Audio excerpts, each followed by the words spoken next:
اللہ تبارک و تعالی جل شانہ و عم نوالہ قرآن کریم میں ارشاد فرماتا ہے، سورہ نجم پارہ نمبر 27 میں ارشاد فرماتا ہے، وہ عالم بمن اتقی، اور اللہ خوب جانتا کون پرہیزگار متقی ہے۔ افرأیت الذی تولی، کیا تم نے نہیں دیکھا جو پھر گیا پلٹ گیا، وأعطى قلیلا وأکدی، اسے تھوڑا سا مال دیا اور باقی بچا لیا۔ عنده علم الغیب فہو یری، کیا اس کے پاس علم غیب ہے، کیا وہ دیکھ رہا ہے؟ ام لم نبأ بما فی صحف موسیٰ و ابراہیم الذی وفی، کیا اس کے پاس موسیٰ کی خبریں نہیں ہیں، کیا اس کے پاس خبریں نہیں آئی جو موسیٰ کے صحیفوں میں ہیں اور ابراہیم کے صفوں میں جس نے اپنا وعدہ مکمل کر دیا۔ اللہ تزر وازرۃ وزر اخری، تو قیامت کے دن کوئی جان کسی جان کا بدلہ نہیں اٹھائے گی۔ وَأَن لَيْسَ لِلْإِنسَانِ إِلَّا مَا سَعَىٰ، اور انسان کے لیے وہی ہے جو دنیا میں کوشش کرتا ہے۔ دراصل شان نزول یہ ہے، اس میں 3 قول ہیں۔ یہ ولید بن مغیرہ ایمان لے آیا، سرکار کے نقش قدم پر چلنے لگا۔ ایمان لانے کے بعد اسے تانا دیا، مشرکوں منافقوں نے کہا کہ تو اپنے دادا کے دین سے پھر گیا؟ تو اس نے کہا تھا کہ میں صرف اس لیے ایمان لے کے آیا ہوں تاکہ قیامت کے عذاب سے بچ جاؤں۔ تو منافق نے کہا کہ ہم تجھے مال بھی دیں گے اور تیرے گناہ کی ذمہ داری میں لیتا ہوں کہ قیامت کے دن مجھ سے حساب ہوگا۔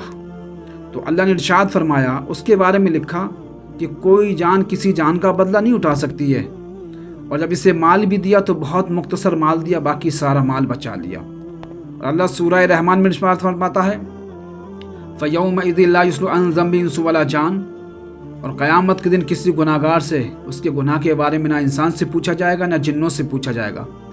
پتہ یہ چلا انسان جو کرے گا دنیا میں صرف اسی سے سوال ہوگا اس کے بارے میں۔ تو میں بتا دوں، کوئی اپنے روزے پر، حج پر، زکوٰۃ پر، نیکی پر فخر کرے تو اس کے لیے جائز نہیں ہے۔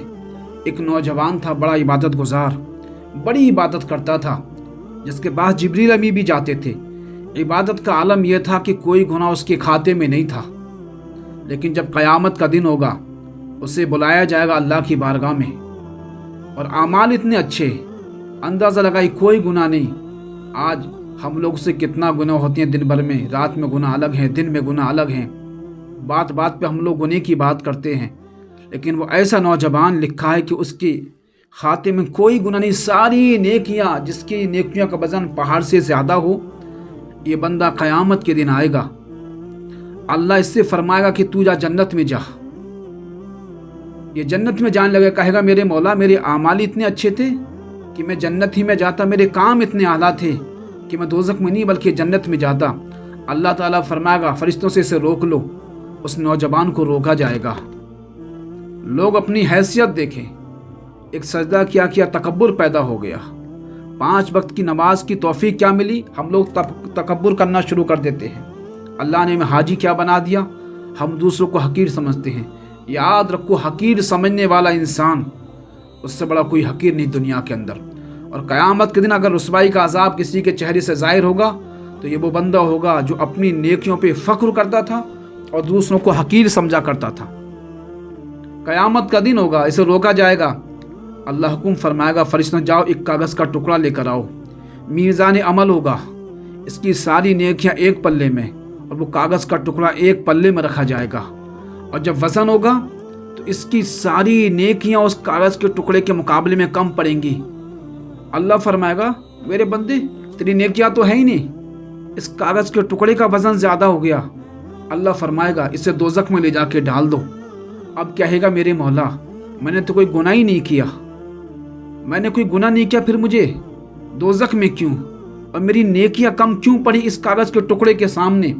اللہ فرمائے گا یاد کر اس وقت کے لیے کہ تو نے ایک مرتبہ اپنی والدہ سے اونچی آواز میں بات کی تھی، اس اونچی آواز کی نافرمانی کی سزا یہ ہے کہ تیری ساری نیکیاں کم پڑی ہیں۔